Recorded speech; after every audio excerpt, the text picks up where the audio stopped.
Let me say one last comment. If you think about Adam Smith versus Karl Marx, Adam Smith had a very important notion of efficiency. He gave an example of a pin factory. He said pins have 12 different steps.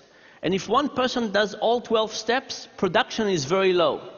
But if you get one person to do step 1 and one person to do step 2 and step 3 and so on, production can increase tremendously. And indeed, this is a great example and the reason for the Industrial Revolution and the efficiency.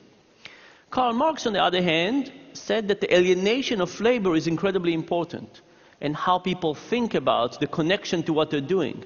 And if you make all 12 steps, you care about the pin. But if you make one step every time, maybe you don't care as much. And I think that in the Industrial Revolution, Adam Smith was more correct than Karl Marx. But the reality that we've switched, and now we're in the knowledge economy. And you can ask yourself, what happens in the knowledge economy? Is efficiency still more important than meaning?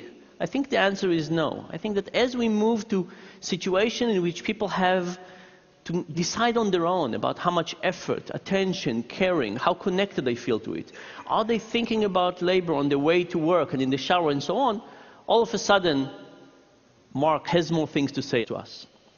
So when we think about labor, we usually think about motivation and payment as the same thing.